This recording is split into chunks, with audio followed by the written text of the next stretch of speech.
Warning, this video gets dark, but if you're brave, you'll be ready to hear it. You've been there. Someone calls you a name and you cringe deep inside. You want to say out loud, no, it's not true.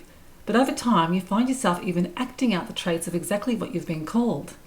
We do this as children, but it continues throughout our adult lives. You were dubbed the sensitive one, the naive one, the dumb, the smart one, the aggressive one. Whatever the label is, you find that the more you try to fight it, the more you act it out. It is almost like the very use of the word and the meaning you associate with it becomes your very identity. You hear, "You're always negative." "No, I'm not." "Ah, maybe I am." "You're shy." "Oh, really? I thought I was just unsure." "You're too sensitive." "So sorry, I'm just not feeling well." "Damn, I need to harden up." The issue with labels is that they shape how others see us, but more importantly, how we see ourselves. We are narrowed to the definitions that the labels assert, and we find it extremely difficult to move outside of them. It is only when we challenge the definition, and even who is doing the defining, that we can move away from the stereotypes that become associated with a label. Yes, labels can be helpful, as they help define who we are. Being labelled a mother, son, writer, dancer, hero are all examples of just a few from the infinite varieties to choose from. We take them on in the stereotypes associated with them, and if they are positive, we gladly identify with them. For some, labelling even becomes like a badge of honour. They proudly declare their difference. This is because those labels are perceived as mostly positive and serve their best interests. A person who excels in sport will proudly wear the title of star athlete, or an artist who is labelled as gifted or talented will not have too many qualms about the normally positive associations of those labels. But what happens when the labels are not so positive? For example, there are many labels that are often applied to creatives, and some of these can have very negative connotations. The stereotype of the tortured genius, the mad artist, or the eccentric artisan are very common in our culture, and in fact date back all the way to ancient Rome and Greece. However, each of these labels can have devastating effects on creatives who take them on as their identity. Rather than freely create and express who they are, many artists are plagued by self-doubt and inner turmoil, sometimes leading to self-destructive behaviours. Sylvia Plath and Kurt Cobain are two famous artists who certainly express this belief, and it often prevented them from doing their work. When creatives believe in the stereotype that all artists are prone to mental distress, they are very likely to begin looking for evidence that the myth is true.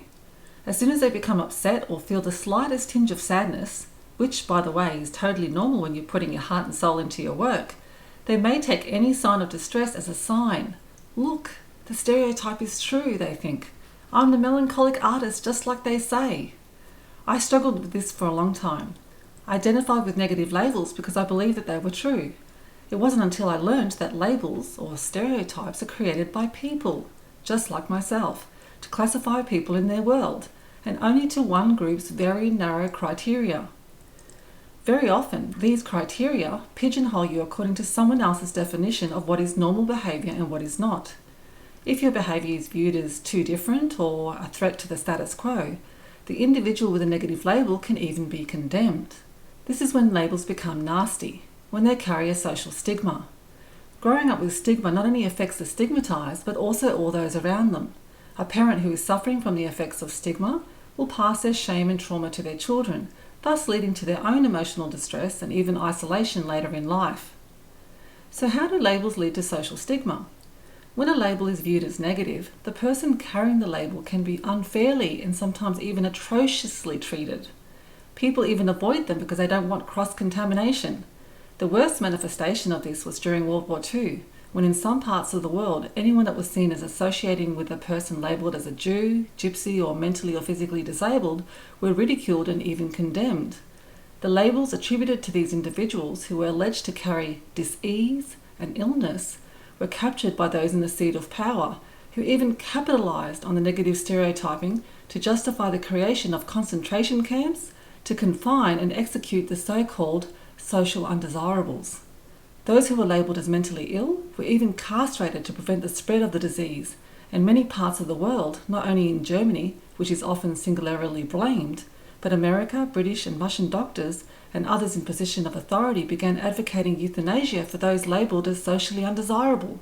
These included homosexuals, the homeless, the mentally ill, or any other group deemed to display behaviours or beliefs that were in contrast to the interests of the wealthy or self-proclaimed hard-working, obedient and law-abiding citizens. It wasn't until decades later, when some individuals began to question the labelling of homosexuals as mentally ill, did the labelling begin to change. Many of these individuals questioned the criteria for mental illness and how having a particular sexual inclination was a disease. Many are doing the same today for all other types of behaviour that are also deemed as signs of illness, such as being restless in a classroom or feeling depressed. This is why learning about labels and how they can be used by those in power as a method of control is so important. It is easy to dismiss the events of the past as something that would never happen again, but as we can see in the world today, labels of minorities and the powerless are still being used with very negative consequences. Just like calling someone a witch during the medieval era resulted in the persecution of women and men who had very little power, and may have even had something that the persecutors wanted, such as their land, people who are dubbed as dangerous today can suffer the same fate. They may not be physically hanged or burned at the stake, but they can be condemned as an outcast, thus causing even greater retaliation. This is all very deep and nasty, but you can see how seemingly innocent labels can lead to potentially devastating outcomes when in the hands of those with power, especially the more devious. You can also see how negative labels can poison creativity, as the creative is too frightened to create works that may challenge society in fear of them being labelled mad or bad. Yes, some people will declare that labels are beneficial because they provide access to all sorts of benefits, such as receiving government support when applying for treatment. This may be so, but as long as the individual who is carrying the label is aware that the label does not define who they are, and that they are free to operate outside of the label and even discard it when it no longer serves them. This is the most important for creatives, who will be operating in a world that can cruelly stereotype individuals who challenge the status quo as this way or that. We need the ability to say, yes, that may be a stereotype, but I operate outside of that, thank you very much. If we do not, we risk identifying with the negative labels and stereotypes, and this identification leads us to not producing our creative work. We fear becoming like the stereotypes, and so rather than freely and actively create, we conform. We also need to remember a quote by the character Tyrion Lannister in A Game of Thrones, who says, "Never forget what you are. The rest of the world will not. Wear it like armour, and it can never be used to hurt you." And most importantly, you need to continue doing your work, remembering that the label does not define who you are. And with your work, you can challenge stereotypes and promote other ways of seeing the world. This is what creatives have always done, and what I want you to do.